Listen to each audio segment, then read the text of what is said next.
is, I'm going to talk about a time period that we have pretty well dated. We have about 51 radiocarbon dates from throughout the Northeast Florida area that dates this time period. We call it St. John's 2, and it dates to 900 to 1250 AD.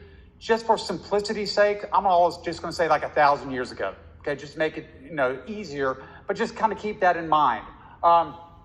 This is probably the first time that the Native Americans of this area are really living in kind of village situations. They're in communities, they have burial mounds, communal cemeteries, and there's probably about 11 of these at this time. Okay. So we're probably looking at just north of the JU campus, along the lower part of the St. Johns River, up onto the various barrier islands leading to the northern tip of Amelia Island and Old Town. So we have 11 of them. We're not sure if they're precisely contemporaneous, but they all fall into that 900 to 1250 time range. The other thing is that these guys are fisher hunter-gatherers. They're not agriculturalists. Agriculture is going on among groups within the interior southeastern United States, but along the coast here, they're shellfish collectors and they're fisher folks with terrestrial animals being hunted, but at a much, much smaller scale than aquatic animals. And the last thing is that these guys, in terms of our research, it's multi-scalar. And what I mean by that is we want to look at the Native Americans who are living here in Jacksonville, how they're interacting within their own village, with adjacent villages. Then we want to expand it to look at the regional level. How is that village really reacting or interacting with other villages along the broader St. Johns River and also the broader northeastern Florida? And then how are they actually interacting with a broader world? And their world at this time is not a global world, but it's a world that's going to be covering much of the eastern and midwestern United States. Wow. Okay, and as you're going to see here, that they were really not ever cut off from the developments and the events that were going on in the interior United States. Never cut off. Okay. Look, these are villages. Right. What so they we talking start at the about? broader This is not scale. teepees. We look at this kind of world This is scale not the that they were Native dealing American with. story. We refer to it at this point in time, 1000 AD, as the Mississippian world. This is the height of socio-political complexity among Native Americans in eastern North America. Okay.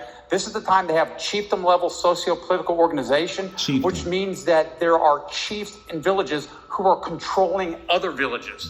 We also see that this is the time in which they're building these large platform mounds, which are these elevated kind of earthen structures upon which their temples and their elites and the chiefs' buildings are erected.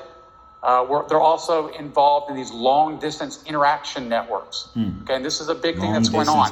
What's really driving their economy is that these are major farmers, alluvial farmers. So they're generating surpluses here of corn, beans, and squash, and it's leading to institutionalized inequality, that there are clans that are higher ranked than others. When we read this book, the European was not in a position of power. That differences are inherited and culturally reproduced. So it matters what family or clan that you're born into. All right? So what we start to see here at this point in time is we're going to start to see these exotic items.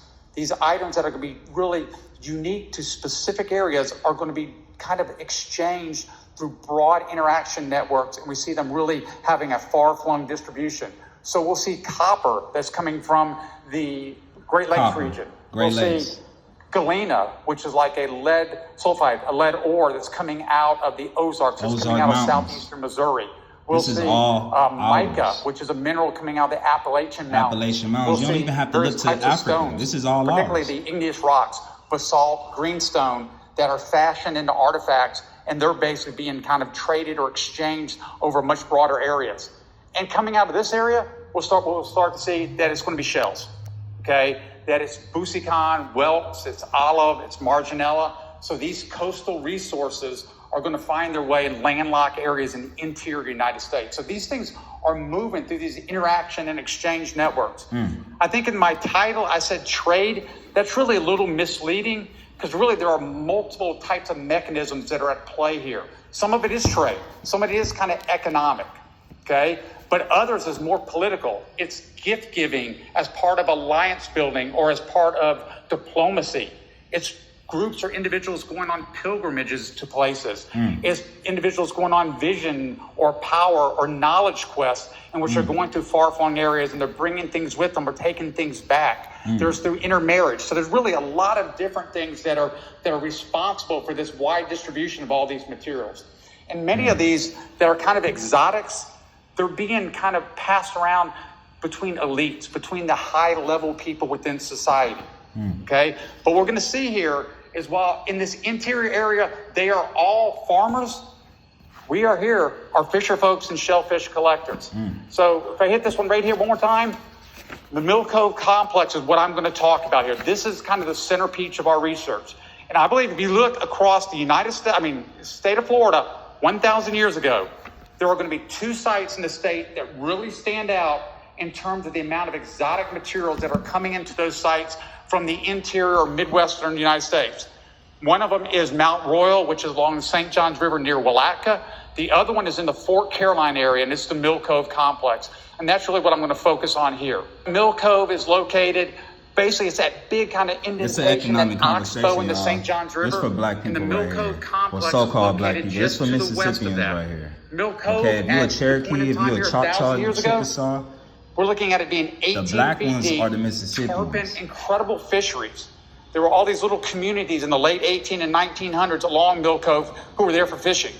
Now it's all silted in. All those the flow of the river were has changed. Negro communities. There's been in the channelization, 1800s. modification. So it's all silted in. It's really, really different. But it would have been an incredibly productive area. And these guys were living the great life here in terms of fish and shellfish. There was an abundance of it. This is a LiDAR map. LiDAR is basically, if you've seen a lot of things on TV, they're showing kind of the Maya and in the jungles, they're finding